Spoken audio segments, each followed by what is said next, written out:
I think if this happens, this will be one of the most important economic announcements in U.S. history. I think it'd be on par with 1971 and Nixon. Jack's right. What if I told you that in February of 2025, the United States will make the greatest financial decision in the history of the nation when it moves on to a Bitcoin standard? Reports are coming out that Donald Trump is setting up a crypto advisory council in the White House, who's going to establish a strategic Bitcoin reserve. Mark my words. If this happens, we're not going to be talking about $100,000 Bitcoin. We're going to be talking about $1 million Bitcoin. The wheels are already in motion through Senator Lummis' Bitcoin Act of 2024. We won't just see nations like Bhutan or El Salvador adopting a Bitcoin strategy. We're going to see the big boys jump in. Nation states will FOMO into Bitcoin in an arms race to stack sats. All of the available capital in the world will be going after this $2 trillion asset. 100K is going to look like an anthill, and you ain't ready for it. I'm Dante Cook, and this is Bitcoin Simply. Let's get into it.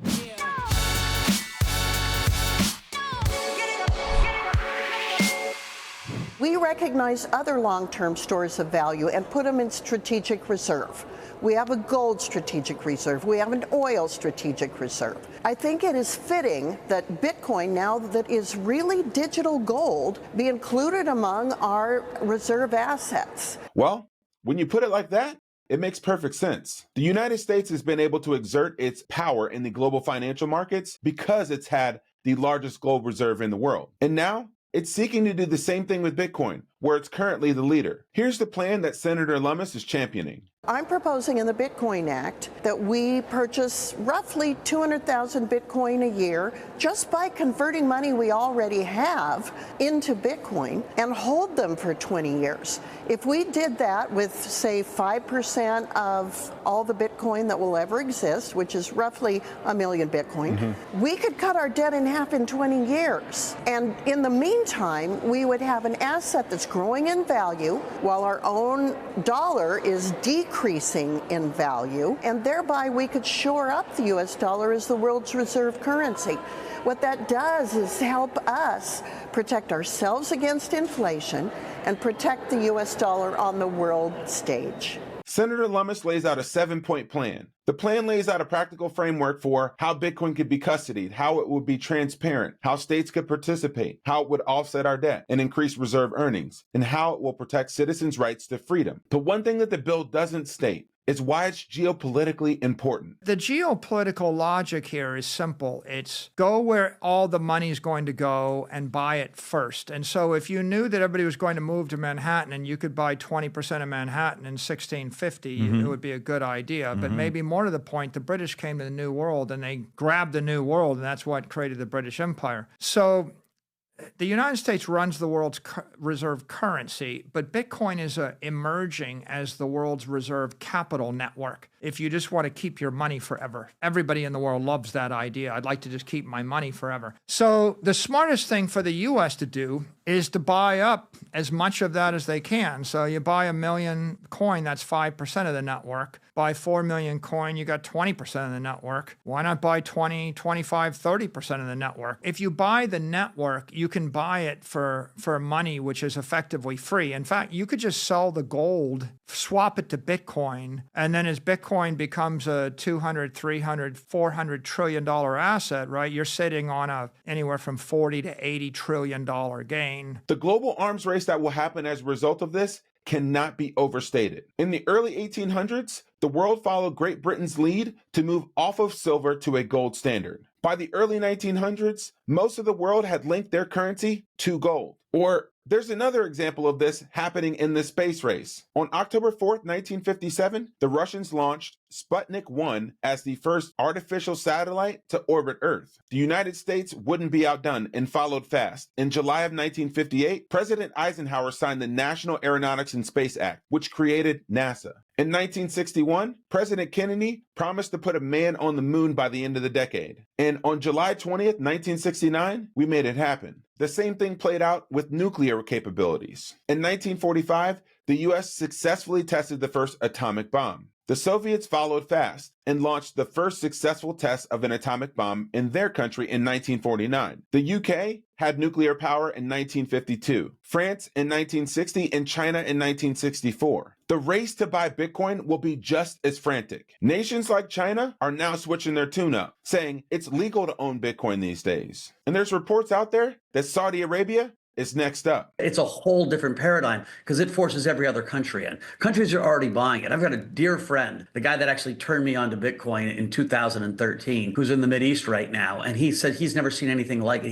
He's convincing more people to buy Bitcoin in the 3 days he's been there than any time in his whole career. And they're huge pools of capital. And so we're seeing something globally. When Trump advocated in Nashville that he was going to be a crypto president, a Bitcoin president, and now he's the president. Let me tell you, other leaders heard that. And so I think we're strapping in for what could be an amazing rally. So the question is, how can the United States actually do this? The playbook is simple.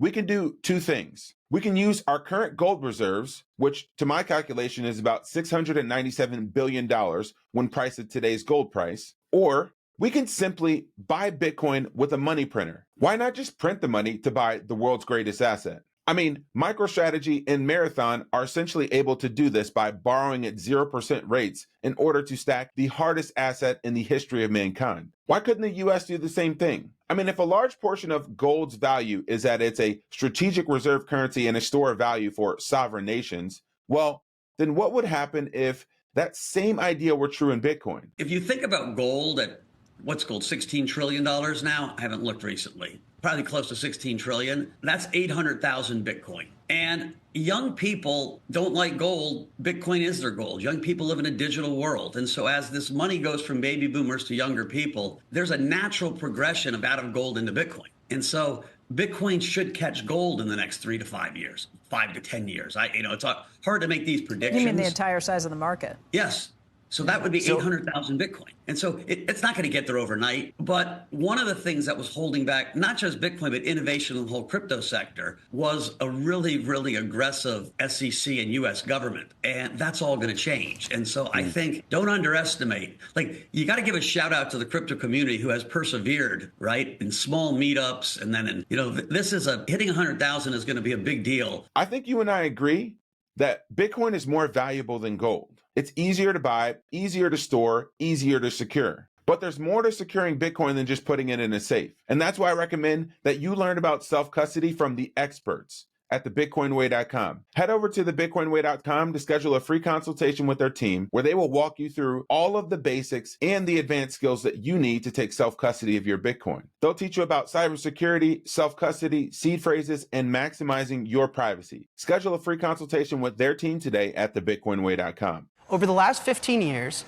the best thing you could have done is buy Bitcoin. And I think that's going to be true for the next 1,500 years. And so as a country, I think we have a choice. I think everyone else around the world is understanding we are pro-growth, pro-business, pro-Bitcoin as this new administration takes office. And we have to make a decision. I think the worst thing we can do is not own enough. And actually, to de-risk this, we should buy some and push these American ideals in technology and innovation and growth through the best performing asset and technology in mankind. One of the worst things that we can do as a nation is not buy enough Bitcoin. And one of the best parts about Bitcoin and us adopting Bitcoin as a strategic reserve asset is what it signals about what we believe in freedom in this country. It's very important that we protect Bitcoin and people who hold their Bitcoin in individual wallets. We don't want to see this asset become owned only by governments, and certainly don't want to see it controlled by governments, because its great virtue is as freedom money. It is infinitely divisible. It can be used all over the world. It is something that you can send from one person to another at a very low cost and very quickly. Its ability to help bring people out of poverty or into the innovator class and the wealthier class is very exciting.